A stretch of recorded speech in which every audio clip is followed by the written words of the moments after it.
साथ संगत जी, प्रेम से कहना धन निरंकार जी। एक नई साखी के साथ स्वागत है आप सभी का आपके ही अपने चैनल पर। आज की साखी का विषय है अपने कर्मों का पश्चाताप। तो चलिए सुनते हैं आज की ये साखी। साथ संगत जी, रेड लाइट पर सड़क किनारे भीख मांगते हुए दो बच्चों ने शमशेर सिंह की कमीज को हाथ से खींचते हुए कहा, 10 रुपए दे दीजिए ना बाबूजी। उन दोनों बच्चों को देखकर शमशेर सिंह ने गुस्से में कहा, चलो चलो आगे बढ़ो, लंगड़े कहीं के। आज के बाद अगर तुमने मुझसे कभी भीख मांगी तो तुम्हारी दूसरी टांग भी तोड़कर तुम्हें जेल में डाल दूंगा। क्या तुम्हें नहीं पता कि भीख मांगना जुर्म है और तुम जैसे अपाहिज भिखारी इस समाज के लिए कलंक हैं। शमशेर सिंह ने वर्दी का रोब मासूम बच्चों पर झाड़ते हुए कहा। बेचारे ना समझ विकलांग बच्चे आंखों में आंसू लिए वहां से चले गए और लौटकर फिर उस रेड लाइट पर शमशेर सिंह को कभी भी दिखाई नहीं दिए। लेकिन जब बदमाशों की गोली शमशेर सिंह के पैर में लगी तो डॉक्टर ने कह दिया, आपकी जान बचाने के लिए हमें आपका एक पैर काटना पड़ेगा। और फिर पैर कटने के कारण शमशेर सिंह को उसके सीनियर अधिकारियों ने कह दिया, शमशेर सिंह, अब तुम पुलिस की नौकरी के लायक नहीं रह गए। अब तो तुम घर बैठो और पेंशन ले लो। आज अपनी कटी हुई टांग पर हाथ फेरते हुए शमशेर सिंह को उस लंगड़े बालक की याद आ गई। शमशेर सिंह ने सोचा, कितना मुश्किल होता है एक टांग का जीवन। फिर उन बच्चों की उम्र तो 8 या 10 वर्ष की ही रही होगी। और वो लड़की, अरे उसके तो दोनों पैर ही नहीं थे। उस बेचारी का जीवन कितना संघर्षपूर्ण होगा। मैंने कभी भी उनके बारे में, उनके माँ बाप के बारे में जानने की कोशिश तक नहीं करी। पता नहीं वो बच्चे किसी गैंग की भीख जनी का शिकार थे या अपने माता पिता की मजबूरी का। पर मैं तो उस समय 2 पैर वाला था ना। मैं उन बच्चों की मजबूरी कैसे समझता। और मैंने वर्दी का रोब भी किसे दिखाया, उन मासूमों को। और वो बेचारे डर के कारण फिर मुझे कभी दिखाई नहीं दिए। कहीं मैंने कोई बड़ा पाप तो नहीं कर दिया ना। कहीं मेरे उन्हीं पापों की ये सज़ा तो नहीं मिली ना मुझे। चाय और बिस्किट के नाश्ते के साथ अपने घर की छत पर बैठा शमशेर सिंह आज बहुत भावुक होकर सोचता जा रहा था। आज शमशेर सिंह की आत्मा द्रवित हो रही थी। हमेशा से उसने अपनी झूठी शान शौकत के आगे अपनी आत्मा की आवाज़ को दबाया ही था। तभी शमशेर सिंह के हाथ से एक बिस्किट छूट गया। छत पर गिरे बिस्किट को तोड़कर उसने अलग डाल दिया और अपनी पूर्व जिंदगी में झांकने की कोशिश करने लगा। तभी शमशेर सिंह ने देखा कि एक कौआ, जो कि एक पैर वाला था, उस बिस्किट के नज़दीक आया और टुकड़ों को खाने का प्रयास करने लगा। पर ये क्या, उस कौए की चोंच भी आधी ही थी और पैर भी एक।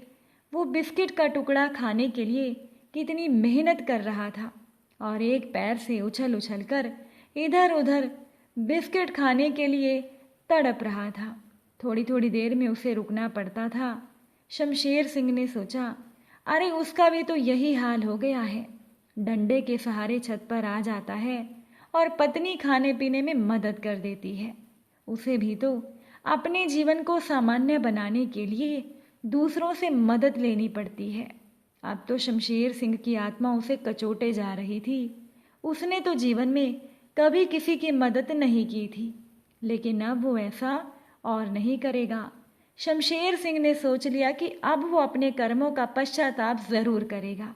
उसने प्लेट में रखे सारे बिस्किट छोटे छोटे टुकड़ों में करके उस कौवे को डाल दिए, ताकि उस कौवे को ज़्यादा भोजन के लिए इधर उधर भटकना ना पड़े। फिर शमशेर सिंह ने अपनी पत्नी को आवाज़ लगाई और कार से कहीं चलने के लिए कहा। शमशेर सिंह की पत्नी को समझ में नहीं आ रहा था कि अचानक से इनको बाहर जाने की इतनी जल्दी क्यों हो गई।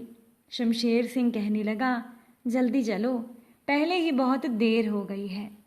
शमशेर सिंह ने ड्राइवर से गाड़ी उसी रेड लाइट पर ले चलने के लिए कहा जहां उसे विकलांग बच्चे मिला करते थे।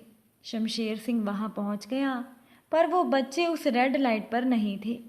अब शमशेर सिंह ने दूसरे भिखारियों से उन विकलांग बच्चों के बारे में पूछा तो उनको उन बच्चों का पता मिल ही गया। वो जल्दी से जल्दी उन बच्चों तक पहुंचना चाहता था। कुछ समय में वो उस स्थान पर पहुंच गया जिसका पता उसे भिखारियों ने दिया था। वो डंडे की मदद से उतरा, इधर उधर देखा पर वो बच्चे उसे दिखाई नहीं दिए। तभी शमशेर सिंह को लगा कि किसी ने उसे पीछे से खींचा है। आवाज़ थी, बाबूजी 10 रुपए दो ना। जब शमशेर सिंह ने पीछे मुड़कर देखा तो वो देखता ही रह गया। वही विकलांग बालक, साथ में दोनों पैर कटे उसकी बहन। बच्चों को देखकर शमशेर सिंह की आंखों में आंसू आ गए।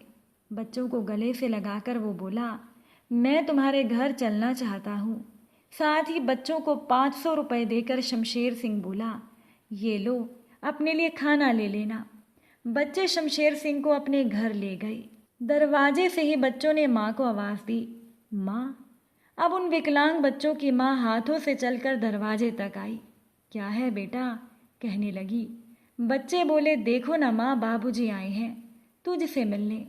उन बच्चों की माँ की हालत को देखकर शमशेर सिंह का हृदय फटा जा रहा था। शमशेर सिंह बोला, क्या ये तुम्हारी माँ है और तुम्हारे पिता कहाँ हैं? माँ ने दरवाज़ा खोलते हुए कहा, वो अंदर ही हैं बाबूजी, आप आइए। अब उन बच्चों के पिता को देखकर भी शमशेर सिंह की आंखों में आंसू आ गए, क्योंकि वो भी विकलांग था और वो बिस्तर पर लेटा हुआ था। शमशेर सिंह उन बच्चों से बोला, मुझसे बहुत बड़ी भूल हो गई, मैं तुम्हें गलत समझ बैठा। मैंने अनजाने में तुम्हें बहुत बुरा भला कह दिया। मुझे माफ़ कर देना बच्चों। मैंने तो तुम सभी का दिल दुखाया है, पर तुम सभी लोगों के पैरों को क्या हुआ? तब उन विकलांग बच्चों की माँ बोली, बाबूजी, ये सब एक दुर्घटना के कारण हुआ है। उस दुर्घटना ने हमारी ज़िंदगी ही बदल कर रख दी। अब शमशेर सिंह ने अपने कर्मों का पश्चाताप करने का पूरा मन बना लिया था। उसने अपनी कमाई गई संपत्ति से विकलांगों की मदद की योजना बनाई और उन जैसे अपाहिजों की वो स्वयं मदद करने लगा। वो रोज़ सवेरे पक्षियों को दाना पानी देता और उसके बाद विकलांगों के लिए भोजन के पैकेट पहुंचाता। अब ये सब करके शमशेर बहुत खुश था। आज शमशेर सिंह को अपने इंसान होने पर गर्व हो रहा था, क्योंकि अब वो अपनी विकलांग सोच को बहुत पीछे छोड़कर वास्तविक जीवन की खुशियों को पा चुका था। साथ संगत जी, इंसान को दूसरे का दुख दर्द तभी समझ में आता है जब वो दुख दर्द उसे खुद मिले। शमशेर सिंह को भी उन विकलांग बच्चों की तकलीफ तभी नजर आई जब वो खुद भी एक अपाहिज था। इसीलिए साथ संगत जी, हमारे मन में दया का भाव होना चाहिए। दूसरों के दुख दर्द को देखकर ना तो हमें उनका मजाक बनाना चाहिए और ना ही उन्हें किसी प्रकार का ताना देना चाहिए, बल्कि हमसे जितना हो सके हमें ऐसे लोगों की मदद करनी चाहिए। अगर आज की ये साखी आपको अच्छी लगी हो तो इसे अधिक से अधिक शेयर ज़रूर कीजिएगा। आप सभी से फिर मुलाकात होगी नई साखी और नए विचारों के साथ। साथ संगत जी, प्यार से कहना, धन निरंकार।